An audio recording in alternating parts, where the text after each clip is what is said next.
Magandang araw, CCF family. Welcome to Sunday Fast Track, where you ask your real-life questions and we give you biblical truths.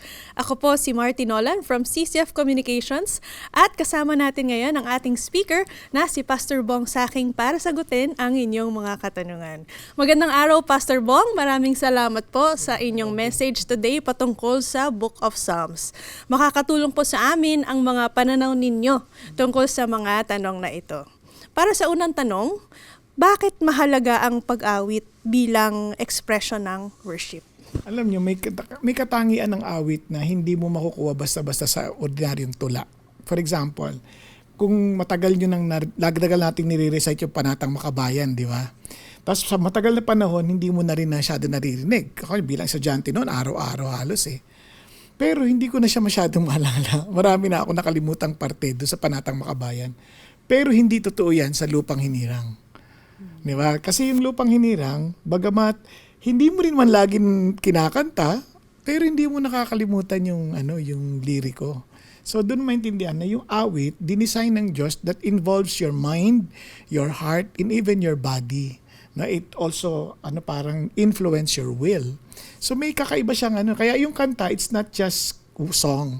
It is an expression of our hearts. Kung sino si God, kinakantahan natin. Ewan ko, kahit hindi marunong kumanta, kapag na-in love sila sa isang tao, napapakanta sila di ba?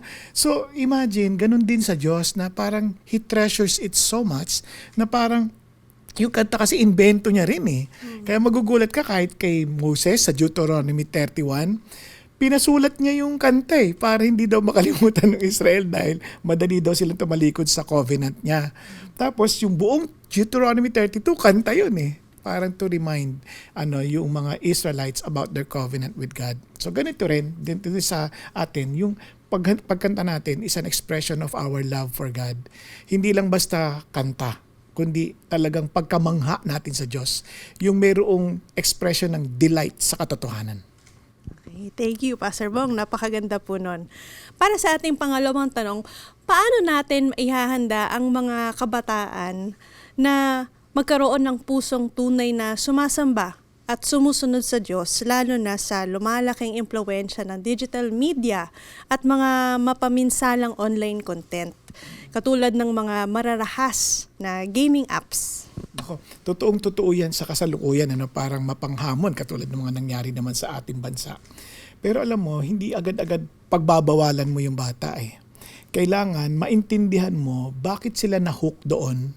Kasi kung gusto mo silang dalin kay Kristo, kasi ang tanong lagi, sino ba yung kanilang bayani? Sino ba yung gusto lang hinahangaan nila? Ngayon, ang bata kasi, mayroon mga gusto yan May mga hinahangad na makamtan, hinahangad na maunawaan. So, yung pag nag-aakit sa kanila, ang tanong, naaakit ba sila sa Diyos? Kailangan madala mo sila sa puntong maakit sila kay Kristo. And paano nila magagawa? Di ba? Kasi kung maakit sila kay Kristo, yung pag-akit ng mundo medyo lalabnaw So, paano natin gagawin yun? Una, sa mga magulang, maging halimbawa tayo ng totoong pagsamba. Kasi kung nakita nila na yung resulta ng ating pagsamba sa Diyos at nakita nila talagang talagang priority natin si God, palagay ko ma-i-influensyahan sila, lalo na yung mga tatay. Ma-influensyahan sila kasi kikita nila yung resulta Pangalawa, maging open yung ating communication with them regarding digital world. Kasi minsan, sinasarado na natin yung ating isip sa bagay na yun. Basta, huwag ka dyan. Puro bawal na lang. Hindi. Magkaroon kayo ng open communication, discussing about it. Diba? Yung mga laro, dinidiscuss yan. At siyempre, pinapakita rin natin na talagang yung choice ng pagpili sa Diyos, hindi lang pagsisisihan. And finally, yung power ng prayer. Kasi sa totoo lang, kahit anong pagbabawal natin minsan, walang magawa. Pero ang Diyos may kapangyarihan para abutin ang kanilang mga puso. Ayan. Thank you, Pastor Bong. So, open communication po between the parents at mga anak. Saka modeling din, siyempre. At modeling. Ayan. Okay, at sa ating huling tanong, ano ang kaibahan ng paglilingkod sa Diyos na nagbumula sa pusong tunay na sumasamba kumpara sa paglilingkod lang na ginagawa dahil sa obligasyon o nakasanayan na? Ayan, maganda yan. Una-una, kung magpapansin mo, kalalagayan ng puso yun Kapag ka-obligasyon lang, ano ba dapat kong gawin?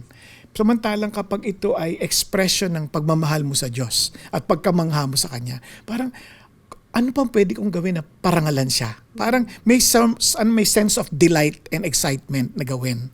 Unlike yung obligasyon, parang pinipilit mo yung sarili mo. Di ba? Parang kailangan ko tong gawin kasi kailangan Parang gano'n. Unlike yung hindi mo naintindihan, parang what a joy to be in the presence of God. For in His presence, there's indeed fullness of joy and life. Ayan. Okay, very encouraging. Maraming salamat po, Pastor Bong, sa inyong mga sagot sa aming mga tanong for today. And that's it for CCF Sunday Fast Track. God bless you all.